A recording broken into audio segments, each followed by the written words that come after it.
Basic शिक्षा विभाग के परिषदीय विद्यालयों की 69,000 शिक्षक भर्ती उत्तर प्रदेश सरकार के लिए सबसे बड़ी चुनौती बनी हुई है। योगी सरकार ने अपने पहले कार्यकाल में साल 2018 में ये भर्ती प्रक्रिया शुरू की थी। आज इतने साल बीत जाने के बाद भी सरकार इस भर्ती प्रक्रिया को पूरा करने के बाद भी इसमें व्याप्त चुनौतियों को समाप्त नहीं कर पा रही है। एक और जहां इस भर्ती प्रक्रिया में परीक्षा में पूछे गए शैक्षिक परिभाषा प्रश्न को गलत ठहराते हुए न्यायालय की शरण में आए अभ्यर्थियों को 1 अंक देते हुए मेरिट के अनुसार चयन करने के 9 नवंबर 2022 के उच्चतम न्यायालय के अंतिम आदेश के अनुपालन नहीं हो पाया। बेसिक शिक्षा परिषद इन अभ्यर्थियों को केवल आश्वासन पर आश्वासन ही दे रही है। हाईकोर्ट के आदेश के बाद भी सरकार ने इस मामले पर हीला हवाली करना शुरू कर दिया। माननीय योगी जी से निवेदन है कि हम उत्तर कुंजी पीड़ित अभ्यर्थियों जो 1 नंबर से वंचित हैं, जो कई वर्षों से कई महीनों से झेल रहे हैं, कोर्ट से चक्कर लगातार काट रहे हैं, लखनऊ के चक्कर काट रहे हैं, प्रयागराज पीएनपी सचिव का चक्कर काट रहे हैं, लेकिन अभी तक हम लोगों का 1 नंबर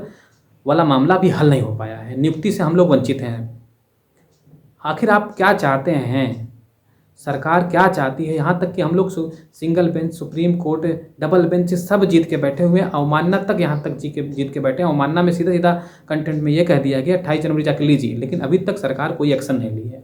प्रसून दीक्षित ने बताया कि हाईकोर्ट के आदेश के बाद सरकार द्वारा 7 माह बाद अप्रैल 2022 में सुप्रीम कोर्ट में चैलेंज किया गया था। 11 माह पहले हाईकोर्ट के आदेश को बरकरार रखते हुए सुप्रीम कोर्ट ने 9 नवंबर 2022 को सरकार की याचिका को खारिज कर दिया। उन्होंने बताया कि हाईकोर्ट और सुप्रीम कोर्ट दोनों को मिलाकर 34 बार इस मामले को सुना गया और दोनों ही बार अभ्यर्थियों की जीत हुई, पर सरकार इसके बाद भी इस मामले पर कोई निर्णय नहीं ले पा रही है। बता दें कि 6 जनवरी 2019 को आयोजित शिक्षक भर्ती परीक्षा के परिणाम से असंतुष्ट अभ्यर्थियों ने 6 प्रश्नों को हाईकोर्ट में चुनौती दी थी, जिसमें एक प्रश्न ऐसा था जिसके चारों विकल्प गलत थे। इसके बाद हाईकोर्ट ने 25 अगस्त 2021 को 5 प्रश्नों पर हस्तक्षेप से इनकार कर दिया। कोर्ट ने उन अभ्यर्थियों का परिणाम घोषित करने का आदेश दिया था जिन्होंने उस प्रश्न को सॉल्व करने की कोशिश की थी। यहाँ पर शर्त ये थी कि अभ्यर्थियों ने कोर्ट में याचिका दाखिल की हो और 1 नंबर से फेल हो रहे हो। 69,000 शिक्षकों के भर्ती प्रश्न पत्र में बुकलेट नंबर A के प्रश्न संख्या 60 में पूछा गया था कि शैक्षिक प्रशासन उपयुक्त विद्यार्थियों को उपयुक्त शिक्षकों द्वारा समुचित शिक्षा प्राप्त करने योग्य बनाता है, जिससे वे उपलब्ध अधिक साधनों का उपयोग करके अपने प्रशिक्षण से सर्वोत्तम को प्राप्त करने में समर्थ हो सके। ये परिभाषा दी गई है। इस प्रश्न में दिए गए चारों विकल्प गलत थे। इसका सही जवाब ग्राहम बालफोर था,